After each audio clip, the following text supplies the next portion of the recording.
मराठी नवीन वर्षाच्या तुम्हा सर्वांना खूप खूप शुभेच्छा, म्हणजेच गुढीपाडव्याच्या मनपूर्वक शुभेच्छा। तुमचं हे नवीन वर्ष सुखाचं जाऊ। तर याच गुढीपाडव्याला आपण साखरेचा हार घालतो किंवा आमच्याकडे घाटी असं म्हणतात। तर एक वाटी साखर घेतलेली आहे, ती थोडंसं पाणी टाकून वितळून घ्यायची आहे। त्याच्यामध्ये थोडंसं दूध टाकायचं जेणेकरून घाटी पांढरी शुभ्र होईल। मस्त असं तुम्ही बघू शकता, पाक आपल्याला याप्रमाणे बनवून घ्यायचा आहे। अगदी सोपे आहे, 5 ते 10 मिनिटांमध्ये आपण आपल्या स्वतःच्या हाताने गुढीला अशा पद्धतीने आपण हार बनवून घालू शकतो। आणि आता त्याचा आकार येण्यासाठी मी या ठिकाणी आप्याचं भांडे घेतलेलं आहे, त्याला तूप लावून घ्यायचं आहे। अशा प्रकारे दोरा त्याला व्यवस्थित सेट करून घ्यायचा आहे। त्याच्यानंतर जो आपण पाक बनवला होता तो याच्यामध्ये चमचीच्या साहाय्याने टाकायचा आहे आणि फक्त 5 ते 10 मिनिटं वेट केलं की आपला हा गुढीला साखरेचा हार बनवून तयार होतो झटकीपट। याच्यामध्ये तुम्हाला कोणताही कलर टाकायचा असेल तर तुम्ही टाकू शकता। आणि माझ्याकडून तुम्हा सर्वांना गुढीपाडव्याच्या मनपूर्वक शुभेच्छा। आय होप तुम्हाला व्हिडिओ आवडला असेल। Like, share, subscribe. Bye bye. चैत्राची पहाट उजळली, गुढीपाडव्याच्या तुम्हा सर्वांना खूप खूप साऱ्या शुभेच्छा। मराठी नवीन वर्ष या वर्षीपासून सुरुवात होतं आणि एक्झॅक्ट आदल्या दिवशी ना खूप सारा पाऊस पडला होता, बऱ्याच ठिकाणी गारा देखील पडल्या होत्या। तर मस्त असं सकाळचं वातावरण झालं होतं, कारण की ऑलरेडी संध्याकाळी रात्री पाऊस पडलेला होता, सकाळी कोवळं असं ऊन पडलेलं होतं आणि सकाळची गडबड होती कारण की गुढी उभारायची होती। आणि खरा मुहूर्त ना सकाळी 6 वाजल्यापासून 8 वाजेपर्यंतच होता।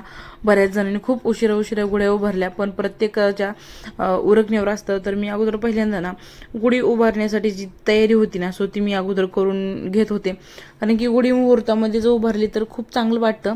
तर काही नाही, सोपी साडी आणि नारळ वगैरे, हार, लिंबाचं ढाळी, आंब्याची पानाची ढाळी आणि तांब्याचं जो तो आंबा असतो त्याला स्वस्तिक वगैरे काढून, आणि गुढीचा हार तर मी आदल्या दिवशीच बनवून ठेवला होता। म्हणजे अर्धी तयारी मी रात्री करून ठेवली होती, त्याच्यामुळे काही वेळ लागला नाही गुढी उभारण्यासाठी।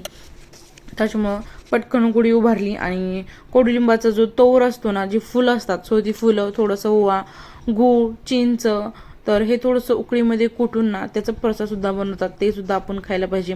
आता ह्याच्या मागं खूप सारे कारणं आहेत। आता ह्याच्यामध्ये हिवाळा संपून उन्हाळा सुरू होतो, त्याच्यामुळे गूळ याच्यामध्ये टाकलेला जातो। उन्हाळ्यामध्ये आंबट काही खाऊ वाटतं, त्याच्यामुळे त्याच्यामध्ये चिंच टाकली जाते आणि पचन संस्था सुधारण्यासाठी ओवा टाकला जातो। त्याच्यामुळं हे खायला सुद्धा चांगलं असतं आणि आपली पचन संस्था सुधारते। गुढीपाडव्याची पुरणपोळी केली होती नैवेद्य वगैरे देवांना दाखवण्यासाठी। आणि दुसऱ्या दिवशी प्रकट दिन होता स्वामींचा, त्या दिवशी सुद्धा सकाळी सारामृताचं पारायण केलं होतं 7 दिवस। त्याच्यामुळे उद्यापन होतं आज। ह्या वर्षी खूप काही करता नाही आलं, कारण गेल्या वर्षी मी स्वामींच्या आवडीचं प्रसाद वगैरे खूप काही जास्त बनवलं होतं। आणि ह्या वर्षी मी असं ठरवलं होतं की छान अशी रांगोळी काढील, पण मी बाहेर गुढीपाडव्याची रांगोळी काढली होती, हळदीचं लेपन वगैरे मी स्वामी प्रकट दिना दिवशी केलं आणि घरामध्येच देवाच्या शेजारीने मस्त अशी रांगोळी काढली होती। दरवर्षी वेगवेगळे काही ना काही डेकोरेशन मला करायला आवडतं आणि ह्या वर्षी म्हटलं चला एक छान मस्त अशी रांगोळी काढूयात। आणि रांगोळी काढायला पण अगोदर ना मला बघा ना, आपण दररोज रांगोळी काढतो, पण कधी कधी असं होतं की कधी कधी स्वामी सुद्धा परीक्षा आपली बघतात। तर ना मला स्वामीचा चेहराच नीट अगोदर काढता येत नव्हता, नंतर मग स्वामीचं नामस्मरण करत करत काढला की एकदम पटकन 5 मिनिटांमध्ये रांगोळी काढून झाली। मस्त असा नैवेद्य पण छान बनवला होता। सारामृताचा लास्टचा अध्याय वाचला, नैवेद्य वगैरे अर्पण केला, महाआरती केली, नामजप वगैरे झाला। त्याच्यानंतर मी जेवण केलं आणि बाकीची घरातली काम आवरून मला स्वामीच्या केंद्रामध्ये जायचं होतं। त्याच्यामुळं आम्ही 5 वाजता बरोबर स्वामीच्या केंद्रामध्ये गेलो। आम्ही गेलो तेव्हाच ना स्वामींची पालखी जी होती ती निघली होती आणि खूप गर्दी होती त्या दिवशी स्वामी प्रकट दिना दिवशी।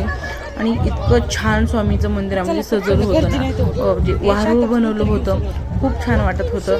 आणि जसं अगोदर कशी मी दर गुरुवारी स्वामींच्या मठामध्ये आरतीला जात होते, तो तसं आत्ता जात नाहीये, कारण की खूप उशिरा आरती सुरू होते आणि मग नंतर रात्र होते आणि आरोही सुद्धा कंटाळा करते एवढ्या वेळ बसायला चालायला। त्याच्यामुळे मग आता मी जाऊन दर्शन वगैरे घेऊन आलो।